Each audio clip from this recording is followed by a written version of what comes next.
First Contact Week was supposed to be a celebration of galactic unity. Instead, it became the day the Galactic Defense Council realized they'd been thinking inside the box for far too long.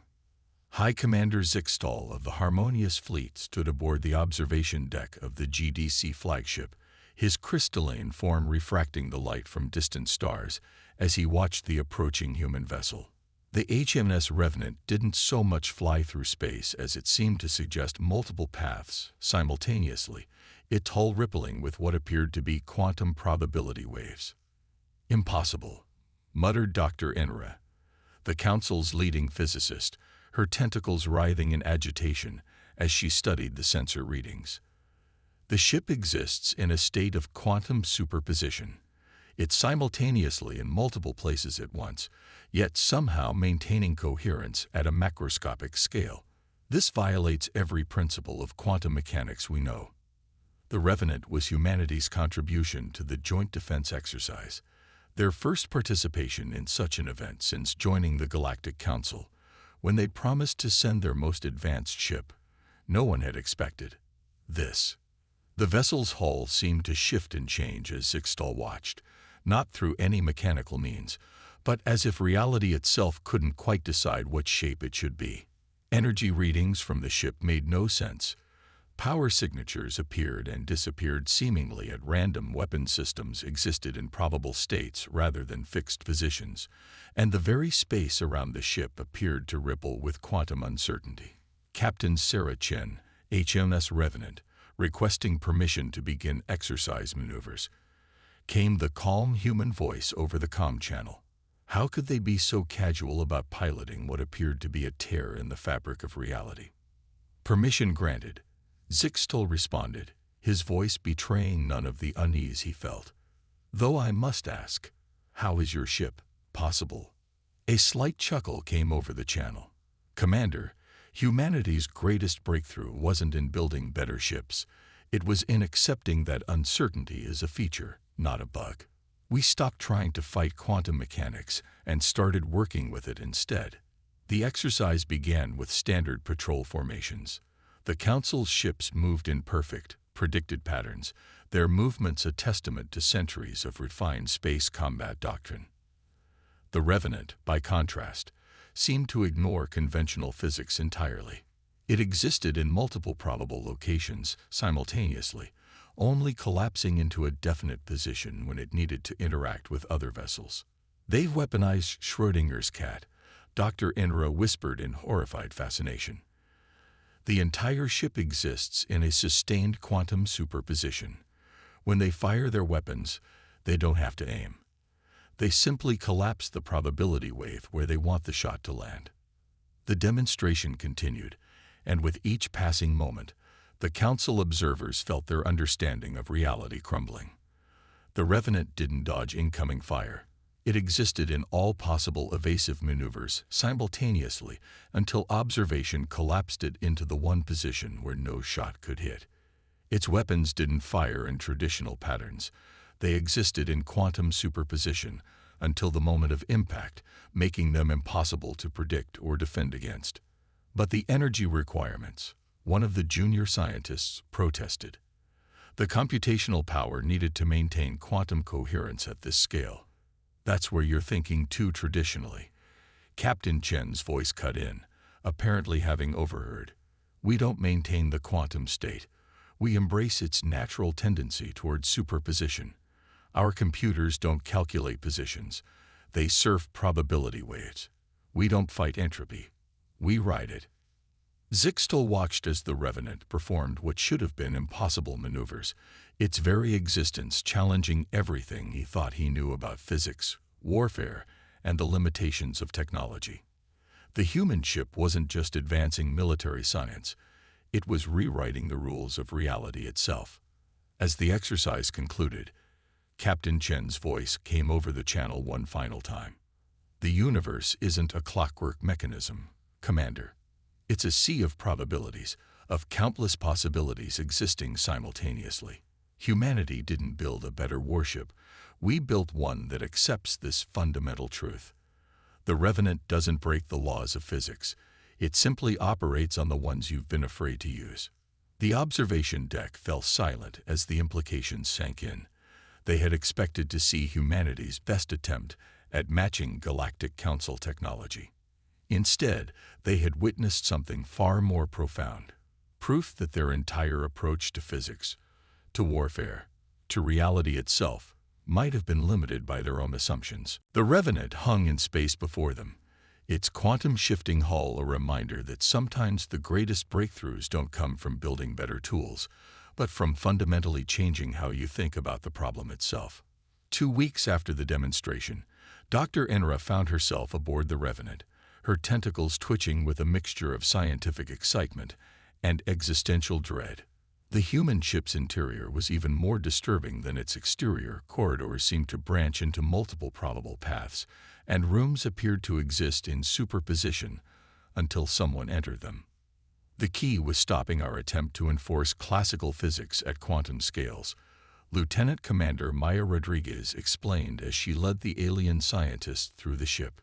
She was the Revenant's chief quantum engineer, and her casual attitude about breaking fundamental laws of physics made Enra's chromatophores pulse with anxiety. But the decoherence problem. Enra began, her translator struggling to keep up with her rapid-fire technical terms. Quantum states collapse when observed. How can you maintain superposition at this scale? Maya smiled, stopping at what appeared to be a viewing window, though the space beyond it seemed to exist in multiple states simultaneously. We don't prevent decoherence. We use it. Here, let me show you something. She pressed her hand against a control panel, and suddenly the space around them shifted. Enra's scientific instruments went haywire as reality itself seemed to fluctuate between states. Traditional ships try to exist in a single definite state, Maya explained. We designed the Revenant to exist in all probable states until interaction forces collapse into one. It's not just the ship. We've quantum entangled the entire crew's consciousness with the ship's systems. Enra's tentacles coiled in shock. You've entangled human consciousness with quantum systems. The computational complexity alone. That's where everyone gets stuck. Maya interrupted. You're thinking about controlling quantum states. We don't control them. We experience them. Every crew member aboard the Revenant exists in quantum superposition with the ship. We don't calculate probable outcomes. We feel them. The alien scientist watched as Maya interfaced with a nearby console. The human's movements seemed to blur slightly, as if she existed in multiple probable states until the moment her fingers made contact with the controls. The reason no one else developed this technology, Maya continued, is that they all tried to impose classical certainty on quantum systems. We embraced uncertainty instead. The Revenant doesn't try to be in one place at a time. It exists everywhere it might possibly be, until interaction forces it to collapse into a single state. Enra's scientific training warred with what she was witnessing, but the energy cost of maintaining such states is negligible. Maya finished. Because we're not maintaining anything. We're riding the natural quantum fluctuations of space-time itself. Think of it like surfing. We don't power the waves. We just choose which ones to ride. The demonstration continued through the ship's engineering sections, where probability clouds replaced traditional power cores, and weapon systems existed in superposition until the moment of firing. Each revelation forced Enra to reconsider everything she thought she knew about physics. The real breakthrough, Maya explained as they observed the quantum probability drive, wasn't technological. It was psychological.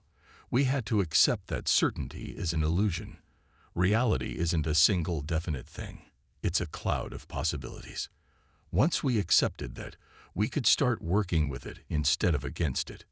Enra watched the drive's probability cloud shift and swirl, her scientific mind struggling to process the implications. Your entire species, you've embraced this uncertainty. Maya laughed. Not entirely.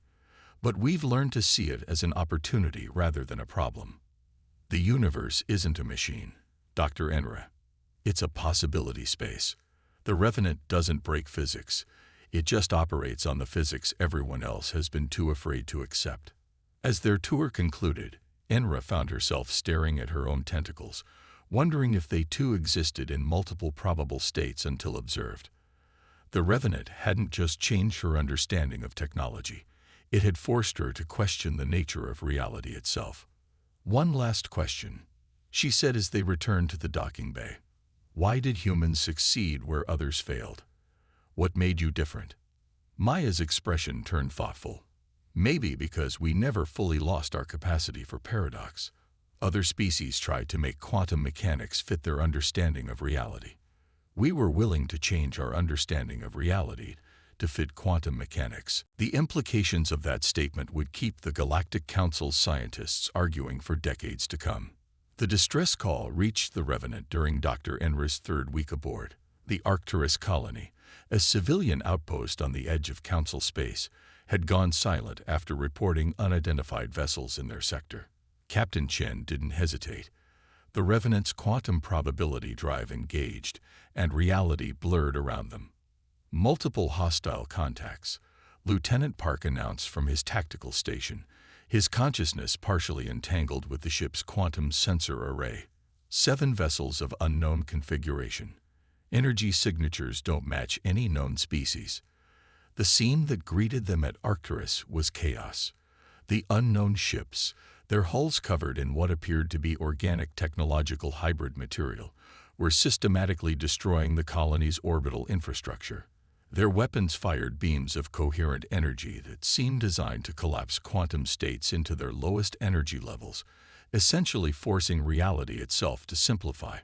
"They're using quantum collapse weapons," Dr. Enra's tentacles writhed in alarm.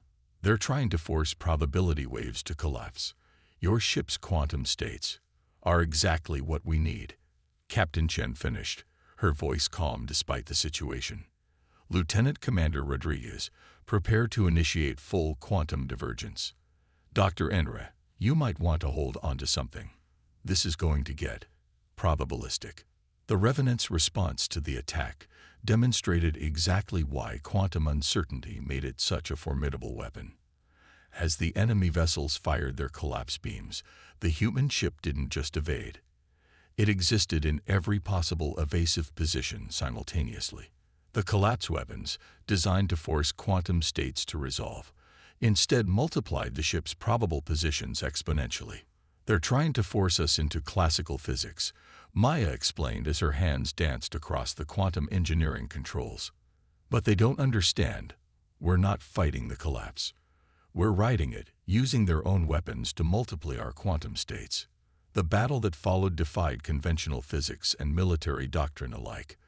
The Revenant appeared to be everywhere and nowhere, its weapons firing from probability clouds that materialized around the enemy vessels. Each time the hostile ships tried to lock onto a definite position, they found themselves targeting empty space while attacks came from impossible angles. "How are they adapting so quickly?" one of the enemy commanders demanded over an open channel, their frustration evident even through the alien translation. "Their ship's quantum states should be collapsing under our weapons." "That's the problem with trying to force certainty," Captain Chen responded, a hint of satisfaction in her voice. "Sometimes you just multiply the uncertainties instead. Maya, show them what happens when you try to collapse a quantum state that's already embraced its own uncertainty." The Revenant's quantum probability drive engaged fully, and suddenly the ship existed in so many probable states that it appeared to fill the entire battle space. Enemy sensors, designed to detect definite positions and energy signatures, went haywire trying to track a vessel that existed everywhere simultaneously. Dr. Enra watched in fascination as the human crew, their consciousness quantum entangled with their ship, navigated probability spaces that shouldn't have been possible. They weren't just piloting a vessel, they were surfing waves of quantum possibility, using the enemy's own attempts at forcing certainty to create even more probabilistic outcomes. The battle ended not with a dramatic explosion, but with a cascade of quantum collapses that left the enemy fleet effectively blind and paralyzed. Their weapons, designed to force reality into simple classical states, proved useless against a ship that embraced quantum uncertainty as its primary defense. "Send a message to the Council," Captain Chen ordered as they began rescue operations for the colony. Tell them we've encountered a new threat, one that tries to weaponize quantum collapse. And tell them, she paused, looking at the disabled enemy vessels, tell them that sometimes the best defense against forced certainty is to embrace uncertainty itself. As the Revenant's crew coordinated rescue efforts, Dr. Enra found herself recording furious notes about what she'd witnessed. The implications went far beyond military applications. The human approach to quantum mechanics might revolutionize everything from computing to space travel. I still don't understand, she admitted to Maya during a quiet moment. Your ship should have been vulnerable to their quantum collapse weapons. Instead, you turned their attack into an advantage. How? Maya smiled, her form briefly blurring as she adjusted the quantum field around her. The universe tends toward entropy, toward uncertainty. They tried to force everything into a single, definite state. We just help the universe do what it naturally wants to do anyway. Sometimes the best way to win isn't to fight the chaos, it's to become it. Word of the Revenant's victory at Arcturus spread quickly through Council space, but celebration turned to dread when long-range quantum sensors detected a massive fleet of the mysterious enemies approaching. Not 7 ships this time, 70. The quantum collapse weapons that had failed against one human vessel were now backed by overwhelming numbers. They've modified their weapons, Maya reported, her consciousness intertwined with the ship's quantum probability field. The enemy fleet's energy signatures showed complex harmonics designed to force quantum decoherence across multiple probability states simultaneously. They're not just trying to collapse our quantum states anymore. They're trying to prevent them from forming in the first place. Captain Chen stood at the center of the Revenant's probability fluid bridge, her form shifting slightly as the ship's quantum field fluctuated around her. They've learned from their last encounter. But so have we. Dr. Enra, what do your calculations show? The alien scientist's tentacles moved rapidly across her quantum computing array. Their new weapons create a field effect that should prevent quantum superposition within a defined space. In theory, it could force the Revenant into a single classical state, making you vulnerable to conventional attacks. In theory, Chen smiled. Maya, remember the conversation we had about quantum tunneling? The quantum engineer's eyes widened. Captain, you can't be serious. The energy requirements to tunnel an entire ship.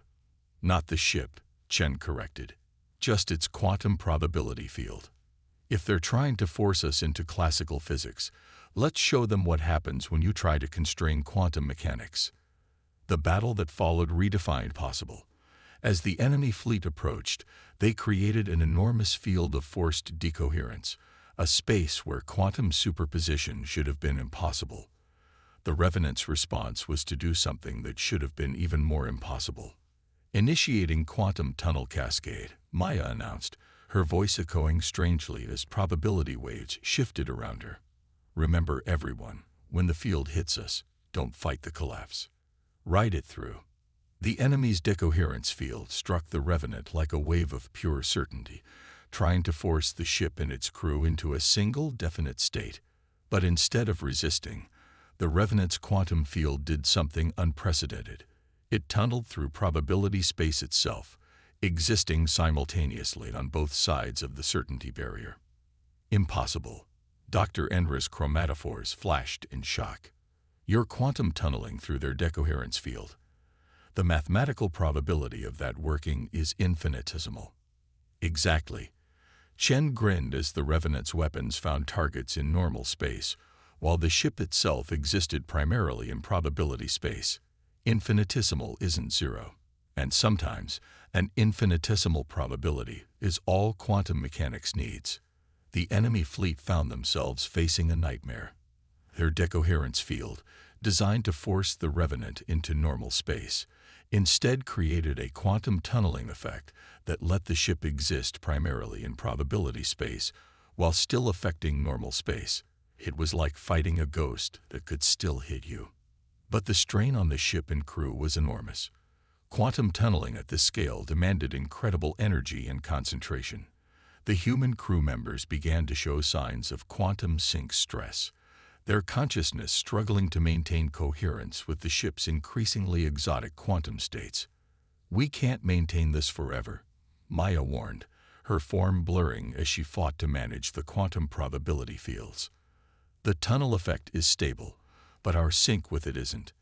Human consciousness wasn't meant to exist this far into probability space." Captain Chen nodded, understanding the risk. They were pushing the boundaries not just of physics, but of human consciousness itself. "We don't need forever, we just need long enough. Target their fleet's command and control nodes. Let's show them what happens when probability waves collapse exactly where we want them to." The Revenant's quantum-tunneled attack struck with impossible precision, its weapons materializing through probability space to strike at the enemy fleet's most vulnerable points. The hostile ships, designed to fight in normal space, had no defense against attacks that seemed to come from everywhere and nowhere simultaneously. But victory came at a cost. As the last enemy ships retreated or fell silent, the strain of maintaining quantum tunneling began to take its toll. Crew members experienced quantum desync episodes, their consciousness temporarily losing coherence with normal spacetime. The ship's quantum probability field fluctuated wildly, threatening to collapse entirely. "Full quantum reset," Chen ordered as the immediate threat subsided. "Everyone, disengage from probability space. Maya, start emergency decoherence procedures." As the Revenant's quantum field slowly stabilized and the crew's consciousness resynchronized with normal spacetime, Dr. Indra made furious notes about what she'd witnessed. The ship hadn't just survived an impossible situation. It had done so by pushing quantum mechanics beyond what anyone had thought possible. "You knew," she said to Captain Chen later, as the crew recovered in the medical bay. "You knew quantum tunneling might work because it was technically possible, even if the probability was infinitesimal." Chen nodded, her own form still showing slight quantum blur effects. "That's humanity's real secret, Doctor. We don't just accept uncertainty.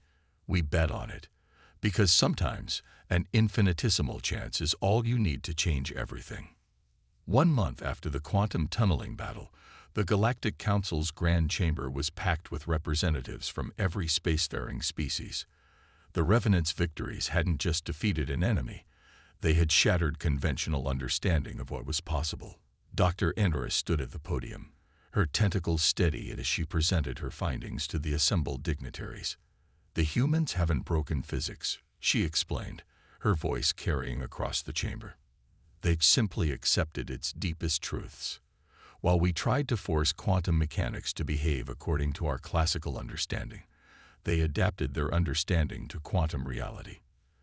The chamber's holographic display showed recordings from the battles, focusing on the Revenant's quantum probability fields and its unprecedented tunneling maneuver. Many representatives shifted uncomfortably as they watched reality itself seem to blur and shift around the human vessel.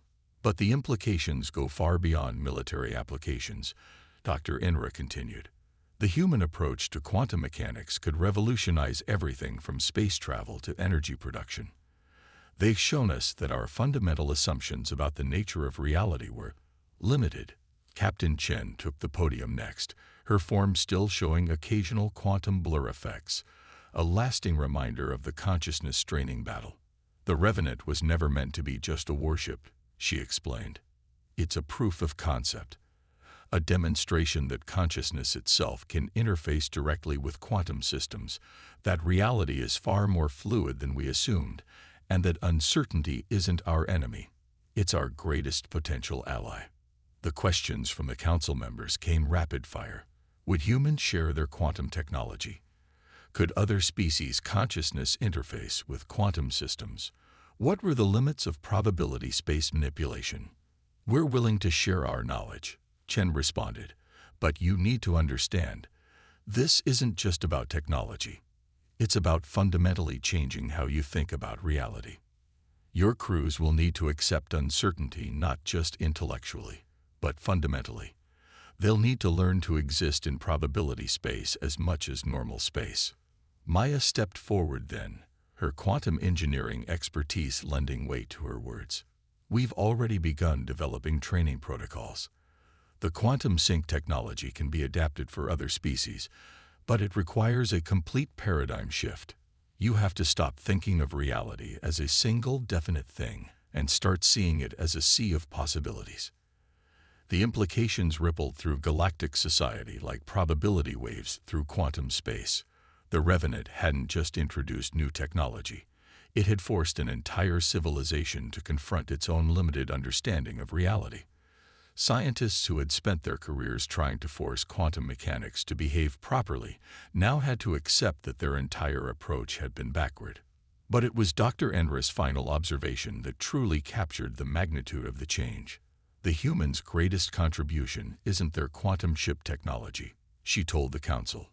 It's their demonstration that consciousness itself can exist in quantum superposition, that awareness can span probability space as easily as normal space. They haven't just built better ships, they've shown us that life itself is quantum in nature. The Revenant's legacy would reshape galactic civilization. The quantum probability drive technology spawned new forms of space travel, communication, and energy production.